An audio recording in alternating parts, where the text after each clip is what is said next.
Good morning, everyone, to another edition of MHQ's Foundation 101 podcast, where today, yes, we are talking foundation, but we are also talking underlying structure to this foundation and the new ongoing compliance obligation that all these structures need to meet. So for that, Kat Zagati, Legal Director at MHQ, is joining me today. Good morning, Kat. Morning. Good morning. So good to have you, because this is a pressing issue and I need another brain to let me tackle it and explain it to our clients and audience. So we are talking today about UBO regulations and what they mean for UAE structures. So let's put it into context first. The UAE has been very serious in taking actions to improve its regulation in terms of anti-money laundering and criminal financing, anti-criminal financing. So what they have done in about 15 years is go from a tier 3 financial center to a tier 1 financial center. All this, very good. Now, when the FATF review came onto the UAE, what they seen is they said ADGM, DIFC, very good, thumb up, but all the rest, there is no uniformity. There is a lot of different regime in all free zones, etc. Clearly, they said something has to be done. This needs to stop. Came last year one rule, which were the economic substance regulations. That is in the books. And now this new baby, which is the UBO regulation. So let's see what this is all about. So Kat, in a nutshell, Yes. beneficial ownership regulation, what is it? Yeah. So this resolution came into force on the 24th of August 2020 and is applicable to UAE mainland, free zones, and offshore entities, excluding the financial free zones of the DIFC and ADGM, as they already have in place their internal regulations covering the registration of beneficial owners and nominee directors. So I already pause here. It is in place now, so something needs to be done, and it is very, very broad spectrum. So clearly, you confirm mainland LLCs are included, right? Correct. They are. Okay, brace yourself, people. And what should an entity, whether free zone entity, maybe a JAFSA ABC, a RAC ICC, or a mainland LLC, do today in terms of action? Yes, so here are the following actions an entity must do. First, the entity must identify the beneficial owner and the nominee director, if any. Then the entity shall create and populate the shareholders register, the beneficial owners register, and the directors register. Then once these registers are complete, the entity must submit them to the competent authorities. The deadline for this submission will fall on the 23rd of October, which is within 2 weeks. And also, we wanted to stress here that while this will be an ongoing exercise for all entities, the registration of the information with the authorities will not be public and will only be shared by the authorities if the written approval of the beneficial owner or the nominee director is obtained. So that is a very important point, because the UAE is all in on being very compliant, having a high regulation and forcing operators to comply so that the credibility of the jurisdiction remain as it is today, which is high. But at the same time, privacy is at the top of the agenda. The UAE has proven times and time that privacy matters. So for operators, their privacy is not touched by these new regulations. The data, yes, are transferred to the regulators, to the registrar, but that's it. Nothing in the public domain, like you can see, let's say in Channel Island, or in worse, in Northern European countries, where everything there is up for grab. So different situation here. I see here in your second item that it is important to identify beneficial owners, nominee directors, and then plug them into these registrar. That means we need to understand what a beneficial owner is. So would you perhaps help me in defining what a beneficial owner is? Sure. So in simple terms, a beneficial owner is a natural person who ultimately owns or control or has the right to vote over at least 25% of the company share capital, whether through direct or indirect ownership or control, or any natural person who has the right to appoint or dismiss the majority of the company directors. Okay, and So a quite broad spectrum. So any type of control, pretty much over 25% plus of the shares of a company. Now, what if we are unable to identify such a person? It's possible. Yeah. So in this case, the BO shall be any natural person who effectively manages the company. So that's interesting. That means that technically, some person that is the managing director day to day could end up being perceived as the beneficial Mhm. owner if he is a natural person. Now, I'm pushing the scenario to the limit. What if we are unable to find anyone in the first and in the second category? Is there a So solution? in yeah, yes. So in this case, the BO shall be the natural or legal person who is the senior manager of the company. Understood. So the takeaway here, there is always a beneficial owner. If it's Yes. not in the first, it will be in the second category. If it's not in the Yes. second, it will be in the third.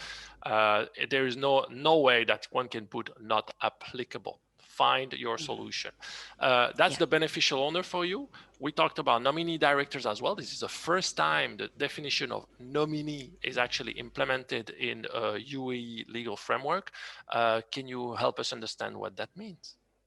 Yes. So the nominee director is the natural person who serves as director and acts in accordance with the guidelines, instructions, or will of another person. In other words, you are talking about a puppet as opposed to a non-executive, independent, credible director, something that adds value to the company, but that can really add balance. So expect a lot of shaking in this space because a lot of people are not necessarily credible to and do not necessarily have the capacity to act as a credible director. So probably some shift there in the coming weeks or in the coming month.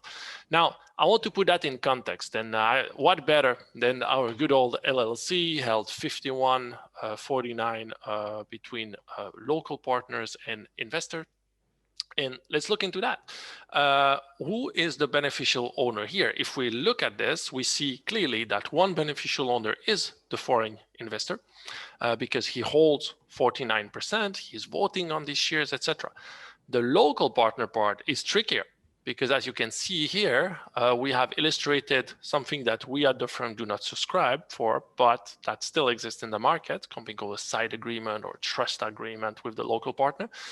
It will all depend on the nature of the wording of that document and on the nature of that arrangement, on whether the local partner is actually a beneficial owner or not. And so we cannot say from here without looking at the fine print and the dynamic of the arrangement. Chances are only the foreign investor will be the beneficial owner in that case, but it will depend on the agreement. Now, do not stress and sweat too much on this example because we do not believe that LLC should be structured this way anyway. They should be upgraded, lifted to a common law framework, the same way we have demonstrated here, a holding, let's say in the DIFC or an ADGM, an SPV for the local partner to provide that service and hold these shares. In this example, the beneficial owners, the individual that are identified, are the same. So chances are the foreign investors will be a normal beneficiary because he controls indirectly this time 49% of the shares and the voting rights that go with it. As to the local partner, again, we would need to look at the arrangement that exists between Holdco and SPV. If we only have a financial instrument like we have demonstrated here, a Mudaraba agreement between Holdco and SPV, it is possible that the local partner may be considered a bona fide beneficial owner. If you go slightly more in terms of control in favor of the foreign investors, for example, with a pledge of shares or too much delegation in favor of the foreign investor, then the local partner may end up not being a beneficial owner. So it all depends on the documentation again. And last but not least, yes, we need to plug a nice foundation there to make that a local partner structure perpetual. This is something that we are doing at the moment a lot. So how do we go through foundation? There's no individual there. There's no shareholder at the top, yes, but there is a beneficiary always. In that case, the foreign investors would be a genuine beneficial owner declared. And on the other side, it will depend on the Mudaraba agreement, on the instrument, but assuming it is not too invasive, not too much in control, then the local partner, despite not being a shareholder, but only a beneficiary of the foundation, will be a beneficial owner. So case by case basis, people, case by case basis. So you see, here, clearly, there is a lot of room for interpretation depending on the nature of the structure and how people control and act with respect to the operational entity. Kat, what are MHQ's top tip for all these entities on what they need to do today? All right. So to recap, all entities will have to collect key data and create the shareholders register, the BO's register, and the nominee directors register. And as part of an ongoing exercise, all entities will have to maintain these registers, which means by notify the authorities in case of any changes or amendments within 15 days, and also take reasonable steps to ensure transparency and obtain accurate information regarding the beneficial owner. And of course, do not forget to submit the registers to the authorities by the 23rd of October.